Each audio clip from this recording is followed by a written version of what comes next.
Bonjour Vianney Malin. Bonjour Patrice. Je suis ravi de vous recevoir. Vous êtes quelqu'un dont on entend beaucoup parler, mais qu'on voit ou qu'on entend rarement. Vous êtes un des grands organisateurs de salons de livres.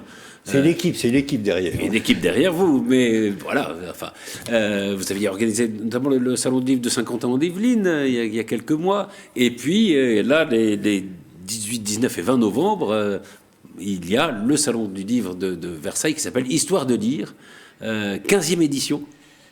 15e édition, effectivement. Je crois qu'on ne prend pas trop de rythme parce qu'on essaie de se renouveler chaque année. Donc c'est très concentré, surtout les deux après-midi du samedi 19 et oui, dimanche 20, 14h, 18h30. C'est gratuit, c'est ouvert à tout le monde. Il n'y a pas besoin d'être gros lecteur, d'être passionné d'histoire. Voilà, on vient aussi découvrir un morceau de pulse de l'histoire de France et du monde, chacun à sa façon. Alors, le fait d'associer évidemment l'histoire à Versailles, comme ça peut paraître évidemment. Mais, justement, c'est une idée qui est venue tout de suite quand on vous a proposé de vous occuper. Oui, c'était une longue intuition en disant si on doit faire un salon, une fête de l'histoire, c'est bien à Versailles. Bien sûr, on pense tout de suite au grand siècle, le château Louis XIV, mais pas que. Mais pas que. Voilà. Absolument. Parce que la grande boucherie de la Grande Guerre de 14, c'est fini là, le traité de Versailles. Oui, il y a les traités, il y a... Voilà. L'amendement Vallon, la naissance de la République, c'est à Versailles. Absolument. Voilà, je pourrais vous raconter plein de choses qui font que Versailles est au cœur de l'histoire de France. Au cœur de l'histoire. Et justement, l'histoire, c'est aussi un des fournisseurs, si je peux dire, essentiels de la littérature, que ça soit les romans ou que ça soit les essais, évidemment. Vous avez tout à fait raison. C'est quand même, voilà. Je viens de prendre un petit déjeuner avec Romain Sardou, le fils de Michel Sardou, qui est un très bon, un bon romancier historique. Et il puise vraiment sa source dans l'histoire. Ouais. Là d'ailleurs, il viendra avec un essai pour la première fois, une belle réhabilitation du Moyen-Âge. Voilà. Oui, c'est ça. Oui, il est passionné par le Moyen-Âge. Alors, évidemment, dans cette histoire de lire, vous le disiez, c'est très varié. Il y a en effet le Moyen-Âge, il y a en effet de l'histoire contemporaine. Vous avez un plateau absolument formidable. Alors, formidable, oui. Un petit peu quand même. Allez, pas mal. Soyons fiers. Après, ça donne envie quand même, oui, quand on voit. Après, c'est compliqué de faire une sélection, parce qu'on reçoit 181 auteurs. Oui, non. Quand je dis formidable, évidemment, et c'est là où c'est le salon, et à mon avis passionnant, c'est qu'il y a en effet des gens célèbres, des auteurs célèbres, et puis il y a des auteurs qu'on pourra découvrir, on va en parler d'ailleurs, parce que voilà. Alors dans mes fiertés, je pourrais quand même citer des auteurs qui viennent de loin, de l'étranger, et qui montrent peut-être que avec ces 15 ans d'existence, il y a une certaine maturité et un rayonnement à l'international. Voilà, je pense à l'un des plus grands historiens britanniques qui s'appelle Anthony Beevor, voilà, qui a beaucoup écrit sur la Seconde Guerre mondiale, là qui viendra avec un livre sur la guerre civile en Russie en 17. Voilà. Je pense aussi à j'allais dire, c'est presque d'actualité. Quelque part, ça peut nous aider à recomprendre ce qui se passe. Les scissions de la Russie, oui. Au bord de l'Oural.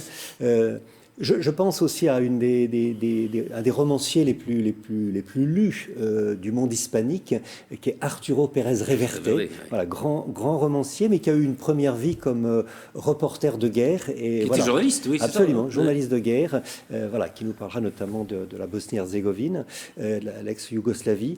Voilà. C'est compliqué de faire venir des stars mondiales, un peu ça.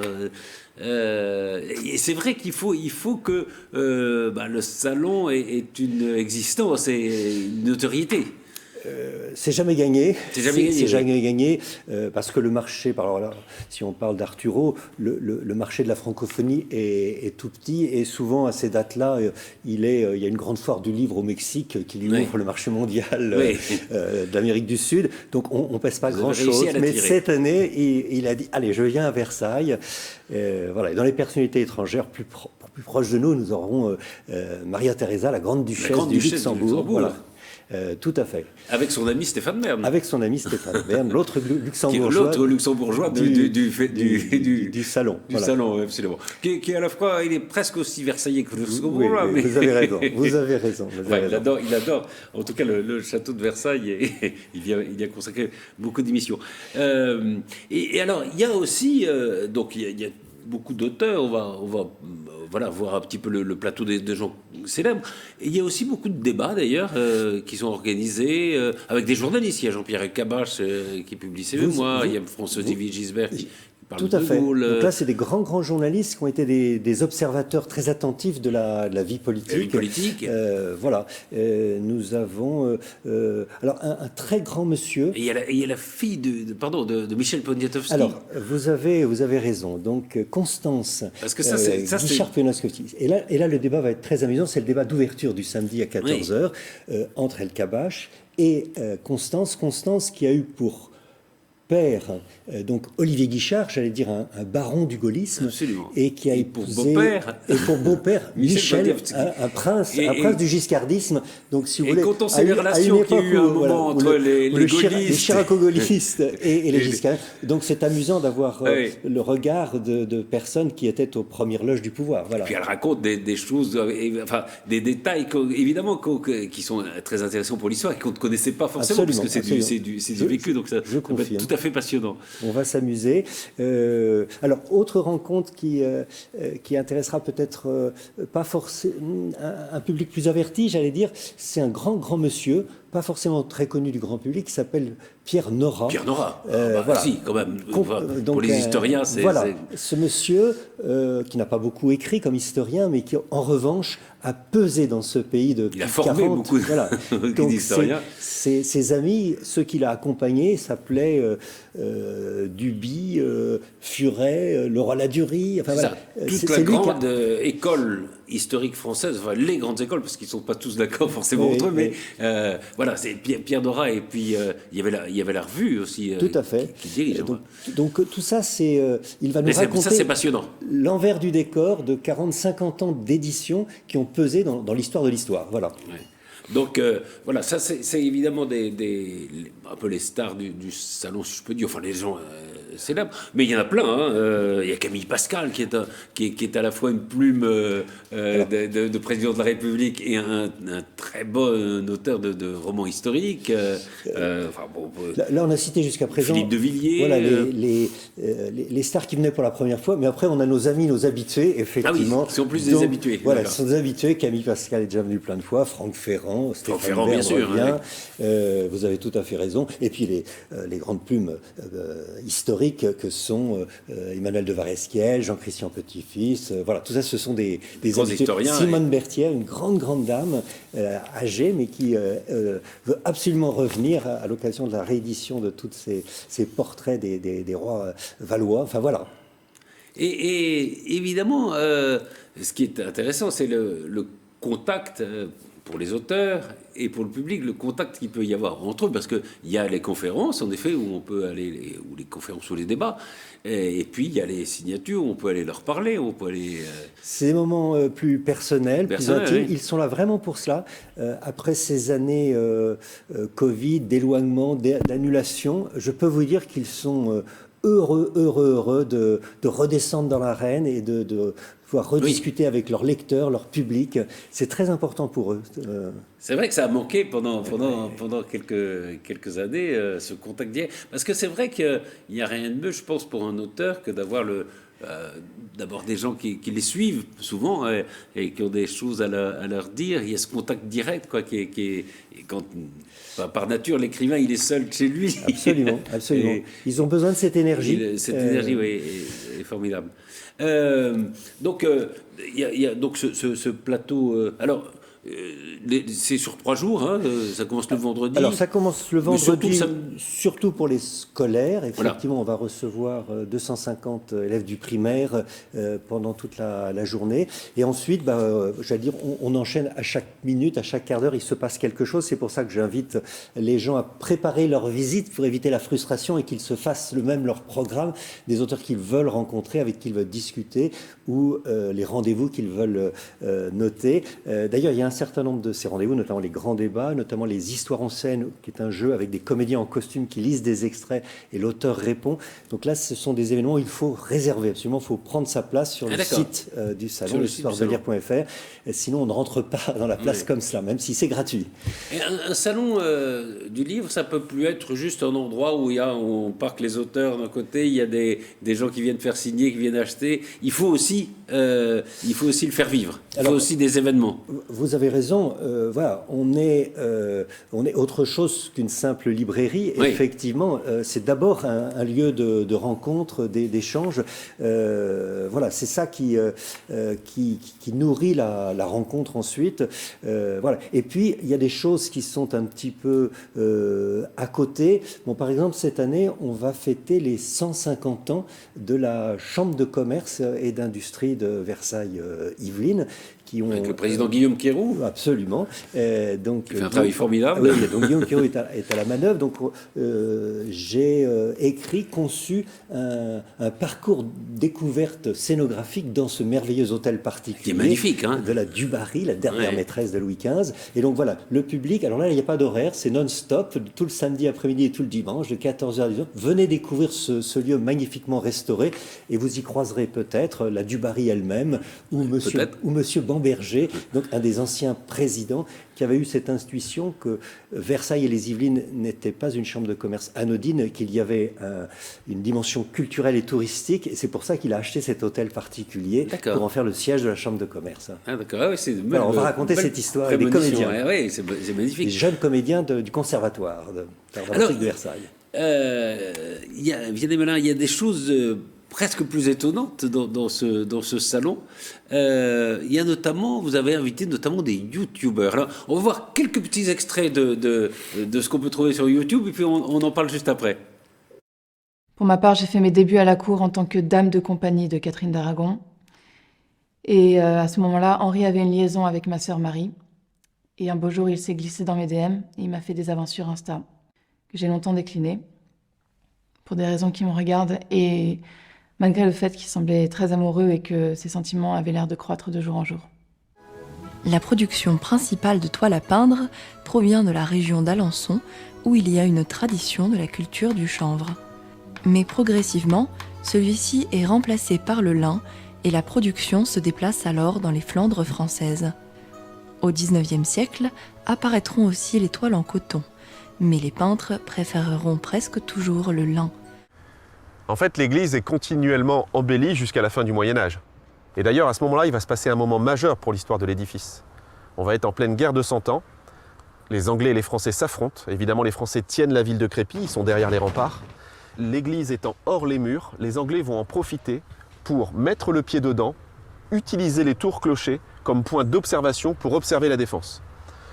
Et malheureusement, évidemment, l'église va souffrir. Elle va notamment être décapitée.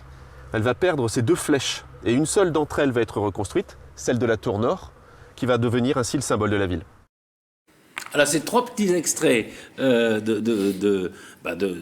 très différents d'ailleurs de ce qu'on peut trouver sur YouTube. Le premier, c'était des selfies de Rennes. Alors là, on voyait Anne Boleyn qui parlait d'Henri VIII, en gros.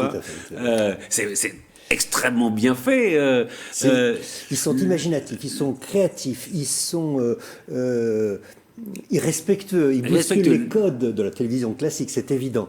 Et donc, il y a 5 ans, on a créé donc ce prix des meilleurs youtubeurs. Le deuxième, c'était des secrets d'atelier, et puis le troisième, c'était, je crois qu'il s'appelle Archivolte, et il nous faisait visiter un lieu historique qui était d'une église, mais il y en a d'autres qui sont sélectionnés. 6 nominés dans le prix. On a eu plus de 40 candidatures, il y a 6 nominés, et donc là, vous parliez du programme du vendredi, donc le vendredi soir, nous allons remettre le prix du meilleur youtubeur dans la sélection des 6. C'est à 20h30 et c'est à l'UGC Cyrano à Versailles, avec un jury prestigieux présidé par Émilie Aubry du dessous des cartes d'Arte. Voilà, ça va être serré parce que les candidats sont excellents. Moi, j'ai regardé les sélections, c'est absolument formidable. Et c'est vrai que c'est à la fois, c'est comment des jeunes gens, des jeunes filles s'emparent de l'histoire et en font quelque chose qui, évidemment, est est regardable évidemment par tout le monde et on fait quelque chose de formidable, quoi, de très actuel. Et du coup, tous ces nominés et d'autres viennent au salon. On a un espace dédié où il y a des projections, où le jeune public peut aussi dialoguer directement avec ces youtubeurs. Et puis, alors certains, comme Laurent Turcot de l'Histoire nous le dira, vient carrément du Québec. C'est un youtubeur québécois qui vient de l'autre bout de l'Atlantique. Voilà. Et puis, pour montrer que on peut être sérieux et discuter, on aura deux célèbres youtubeurs que sont Benjamin Briot de la chaîne Nota Bene et donc l'autre chaîne c'est Mamie Twinks. Donc là on est avec deux chaînes. Mamie Twinks, c'est formidable. Oui, qui est une chaîne de culture générale, oui, mais avec un tropisme histoire très fort. Donc ça c'est deux chaînes qui ont plus de 2 millions d'abonnés et ils vont débattre tous les deux, voilà, sur cette passion de l'histoire qui peut encore nous surprendre, et notamment grâce au support de l'image. Et ça, c'est un des aspects de ce salon qui montre que voilà, on n'est pas juste dans ce qu'on reproduit d'année en année. Vous êtes dans la modernité totale avec ça, quand même. Alors, ce qu'il faut savoir, c'est que... C'est pas la première fois, hein, cela dit. Non. Et beaucoup de ces youtubeurs passent ensuite à l'écrit. Ouais. Donc là, c'est le cercle vertueux parce qu'ils amènent un jeune public qui n'est pas forcément gros lecteur, mais qui a envie de suivre sa vedette. Et donc, voilà, donc moi, j'invite beaucoup le jeune public à venir à la remise de ce prix. C'est vendredi soir. Voilà, il faut s'inscrire aussi sur le site, mais il y a encore quelques places, donc j'allais dire, dépêchez-vous. Alors, autre événement un peu différent de la littérature classique, c'est le prix de la bande dessinée historique. Alors ça, c'est aussi tout nouveau de cette année. Alors, certes, on avait observé depuis longtemps qu'il se passait des choses sur ce terrain-là. J'allais dire, c'est presque notre ADN de départ. En 2008-2009, on avait Jacques Martin avec Alix, voilà. Donc là, on observe depuis quelques années que cette BD sort des maisons d'édition classiques de Glénat, de Dupuis, voilà. Et donc les grands éditeurs de littérature ou les maisons d'essais, d'histoire se mettent à faire de la BD historique. Donc on va remettre un prix avec nos amis de la Fondation Pierre Laffut, voilà, un premier prix de la meilleure BD historique de l'année. Alors le prix, le président d'honneur, c'est Alexis Michalik ? Tout à fait. Et donc ce prix sera remis le samedi à 17h30 à l'Hôtel de Ville de Versailles. Et là aussi, voilà, on voit quelques-unes des bandes dessinées qui sont sélectionnées. Et en effet, là aussi, le domaine d'intérêt est très vaste. Enfin, je veux dire, les périodes historiques traitées sont très, très vastes, très différentes, quoi. Vaste et pas toujours facile, à retranscrire. Absolument. D'ailleurs, on fera un débat juste avant la remise du prix. Voilà, quand une histoire est diverse, quand elle est complexe, comment la résumer en quelques dessins? Voilà, c'est un exercice qui est pas simple, mais ils vont nous expliquer, les scénaristes et les dessinateurs, comment ils s'y prennent. Alors, vous disiez, vous n'êtes pas tout seul pour organiser ce genre de salon.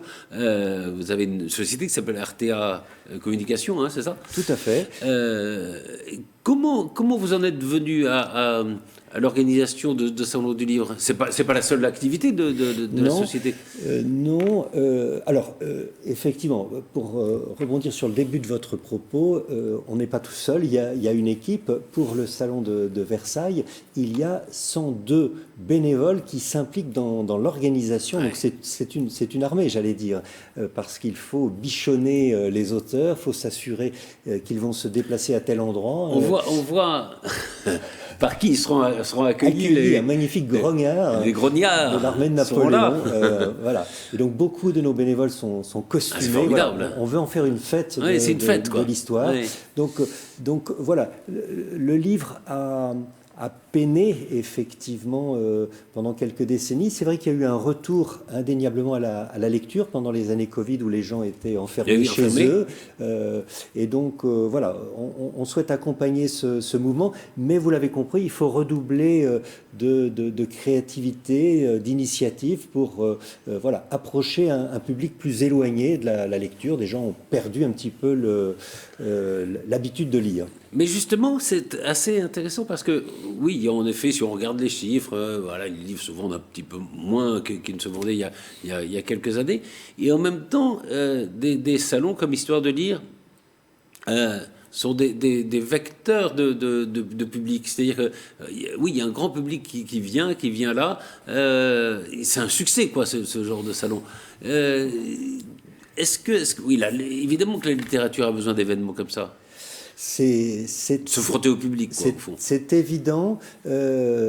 Après, voilà, il faut aller chercher le public dans ses aspirations. Donc, effectivement, par exemple, les gens sont plus attirés par l'histoire contemporaine.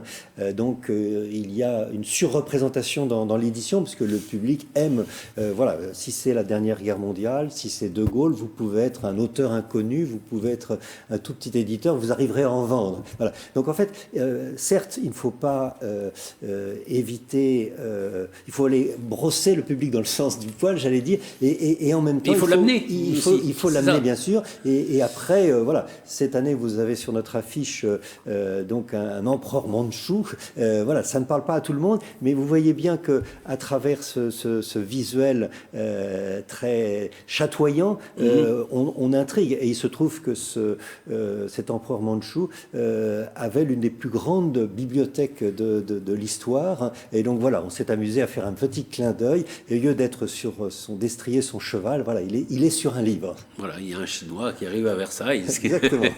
Ce qui est quand même un grand symbole. Quels sont les étapes, enfin, ou les projets qui sont les vôtres en dehors de Histoire de lire? Ah ben, écoutez, moi, mon métier, c'est depuis 40 ans d'être dans l'événementiel. Oui. Voilà, donc j'organise des conventions, des colloques pour le monde de l'entreprise ou le monde des fondations, des associations. Voilà, je me suis occupé d'Octobre Rose pour la cause du cancer. Formidable. Mais le tropisme intérieur, le cagneux, l'étudiant d'histoire, voilà. Vous êtes un amoureux de l'histoire, oui. Voilà, et ne pouvait pas être enfoui complètement. Et depuis 15 ans, je consacre une bonne partie de mon temps libre, voilà, à la lecture et à l'organisation de salons, et notamment de celui-là. Voilà. Vous allez écrire un jour des mémoires d'organisateurs de salons. C'est un autre métier, c'est un autre exercice. Rendez-vous dans quelques années. J'ai encore toute la vitalité pour faire quelques années de salon encore. Ça veut dire, il y aurait une histoire des salons du livre. Vous avez raison. Et avec des anecdotes, parce que c'est vrai qu'il y a souvent il y a des auteurs qui ont des files d'attente absolument énormes, et puis à côté, ceux qui attendent patiemment. Hein, il y a toujours une sorte d'injustice comme ça, mais c'est... Et puis il y a des anecdotes... Mais il y a une solidarité entre les auteurs. Oui. Et puis se créent des connexions très fortes avec le public. Bon, je cite souvent cet exemple, mais d'Emmanuel de Varesquiel, qui une année a un monsieur en face de lui, et qui dit « Pardon, pouvez-vous signer tout de suite, dédicacer tout de suite? Ma femme vient de m'appeler, elle accouche, mon fils s'appellera, pouvez-vous dédicacer le livre en son nom ?» Et depuis 8 ans, ce monsieur revient avec son fils et rachète un livre dédicacé. Et donc cet enfant maintenant passe une journée du salon assis à côté d'Emmanuel de Varesquiel. Il y a une amitié qui s'est créée. Voilà. C'est plein d'histoires comme ça aussi, un salon. Une fidélité des lecteurs, des gens qui viennent, et puis une fidélité des auteurs qui vous suivent aussi, hein, et qui vous font confiance. Donc on parle d'enfants, c'est important. Oui. C'est important. Ce genre de manifestation est aussi un moment privilégié Absolument. Pour donner le goût, dès le plus jeune âge, dès le coloriage d'un personnage historique, voilà, donner le goût de l'histoire aux enfants. Donc on a un chapiteau, une tente dédiée. Cette année, on aura 41 auteurs jeunesse. C'est un record. Oui, il y a des auteurs jeunesse, absolument. Un record absolu, voilà, qui s'appelle Viviane Koenig, qui s'appelle Despladus, qui s'appelle Christine Fleury. Voilà, c'est plein de gens brillantissimes. Et puis, alors, je suis très fier et heureux d'une initiative. On a sélectionné une dizaine de collégiens, de collégiennes qui ont lu et aimé un livre, et qui se transformeront en jury. en journaliste. En journaliste, voilà, ils vont aller interviewer. Ils vont interviewer des Ça, c'est auteurs formidable. d'un livre qu'ils ont aimé, alors devant d'autres jeunes publics, mais c'est eux qui seront au micro et qui dirigeront la rencontre. Alors j'allais dire, voilà, l'avenir est assuré. Puisque la jeune génération n'est plus passif, mais s'engage dans l'organisation du salon. Merci beaucoup, Vianney Malin, et bravo pour toutes ces activités. Puis vous revenez quand vous voulez, hein, ici vous êtes chez vous. Merci à vous. Merci.